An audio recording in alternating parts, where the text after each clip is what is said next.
माँ स्वामिनी प्रेरणा November-December 2023. The theme of the magazine is Spiritual Journey of Srimad Rajchandra Ji. Shrimad की क्षमापना, लेखक सुज्ञान मोदी। जिस समय यह लेख लिखा जा रहा है उन दिनों पर्युषण पर्व चल रहा है। भगवान महावीर ने धर्म के जो 10 लक्षण बताए उसके आधार पर यह 10 दिवसीय उत्सव हम मनाते हैं। भगवान ने 10 धर्मों की इस सूची में सबसे ऊपर उत्तम क्षमा को रखा है। अन्य 9 धर्म इस प्रकार बताए हैं: उत्तम मार्दव, उत्तम आर्जव, उत्तम शौच, उत्तम सत्य, उत्तम संयम, उत्तम तप, उत्तम त्याग, उत्तम आकिंचन्य, उत्तम ब्रह्मचर्य। इस त्योहार का समापन क्षमापना पर्व से करने की परंपरा रही है। श्रीमद् ने अपने उपदेशों में समय समय पर पर्युषण पर्व और क्षमापना के विषय में जिज्ञासु मुमुक्षुओं का पथ प्रदर्शन किया है। मोक्षमाला में श्रीमद् ने अनुपम क्षमा शीर्षक से कृष्ण वासुदेव के छोटे भाई गजसु कुमार की कथा कही है। अपने सिर पर अंगारे से भरे हुए घड़े को रखे जाने के बावजूद उसने ऐसा करने वाले को क्षमा कर दिया था। श्रीमद् ने लिखा है कि ऐसे विशुद्ध परिणामों से अडिग रहकर समभाव से असह्य वेदना सहकर गजसु कुमार ने सर्वज्ञ सर्वदर्शी होकर अनंत जीवन सुख को पाया। कैसी अनुपम क्षमा और कैसा उसका सुंदर परिणाम।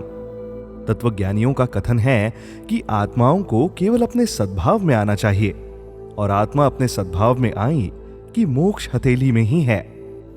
गजसु कुमार की प्रसिद्ध क्षमा कैसी शिक्षा देती है।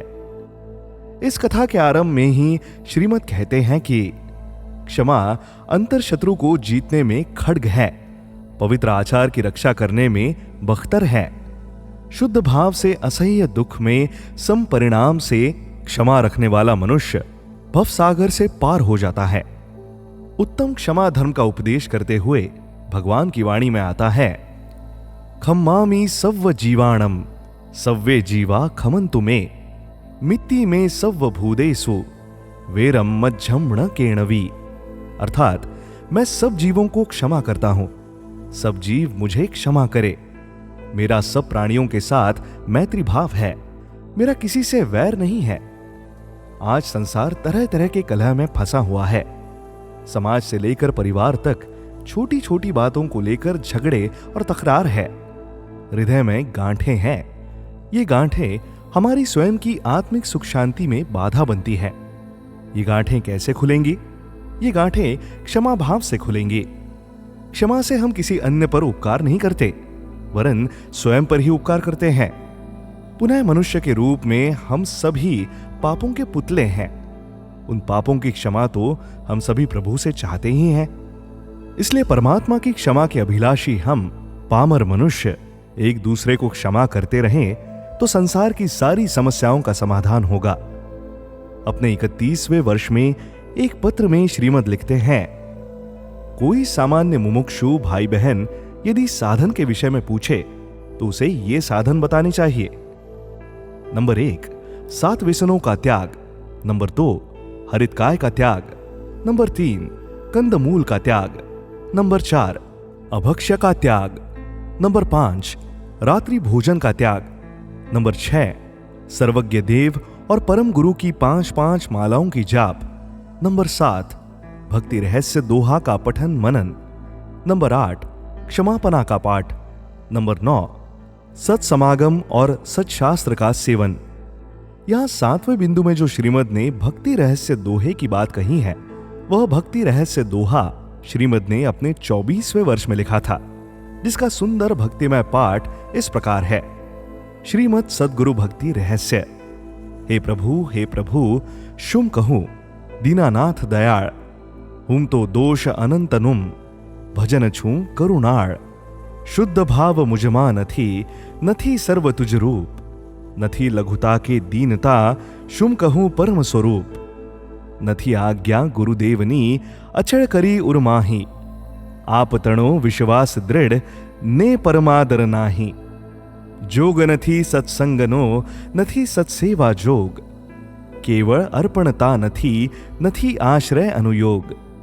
हूं पामर शू करी शकूं, एवो नथी विवेक, चरण शरण धीरज नथी, मरण सुधीनी छेक।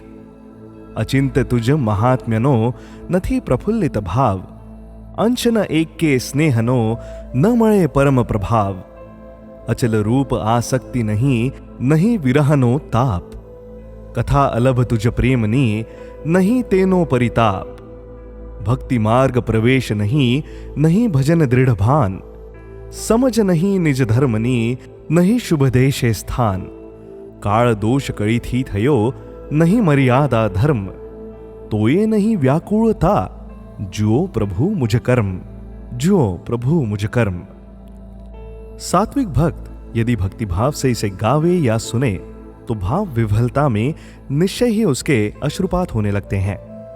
उक्त पत्र के 8वें बिंदु में जो श्रीमद् ने क्षमापना का पाठ करने का साधन बताया है, वह क्षमापना का पाठ श्रीमद् ने अपने 17वें वर्ष के पहले ही मोक्षमाला के शिक्षा पाठ में लिखा है। उसका भी निर्मल भक्तिभाव से पूर्ण पाठ इस प्रकार है। हे भगवान, मैं बहुत भूल गया। मैंने आपके अमूल्य वचनों को ध्यान में लिया नहीं।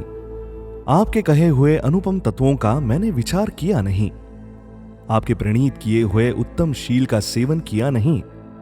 आपकी कही हुई दया, शांति, क्षमा और पवित्रता को मैंने पहचाना नहीं। हे भगवान, मैं भूला भटका, घूमा फिरा और अनंत संसार की विडंबना में पड़ा हूं। मैं पापी हूं। मैं बहुत मदोन्मत्त और कर्मरस से मलिन हूं।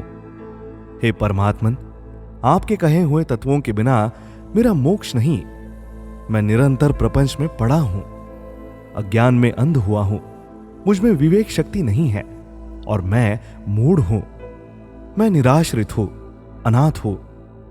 वीतरागी परमात्मन, मैं अब आपकी, आपके धर्म की और आपके मुनियों की शरण लेता हूं। मेरे अपराधों का क्षय होकर मैं उन सब पापों से मुक्त हूं, यही मेरी अभिलाषा है। पूर्वकृत पापों का मैं अब पश्चाताप करता हूं। ज्यों ज्यों मैं सूक्ष्म विचार में गहरा उतरता हूं, त्यों त्यों आपके तत्वों के चमत्कार मेरे स्वरूप का प्रकाश करते हैं। आप निरागी, निर्विकारी, सच्चिदानंद स्वरूप, सहजानंदी, अनंत ज्ञानी, अनंतदर्शी और त्रैलोक्य प्रकाशक है। मैं मात्र अपने हित के लिए आपकी साक्षी में क्षमा चाहता हूं। एक पल भी आपके कहे हुए तत्वों की शंका ना हो।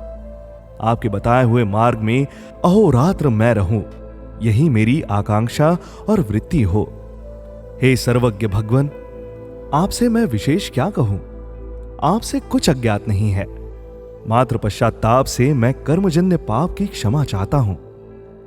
ऐसा यह सुंदर भक्तिमय क्षमापना पाठ श्रीमद् ने लिखा है, जिसका हम सब पठन, श्रवण और परिशीलन करें तो मोक्ष मार्ग पर अवश्य बढ़ेंगे। ओम शांति शांति शांति। जय प्रभु। सत्पुरुषों का योग बल जगत का कल्याण करे।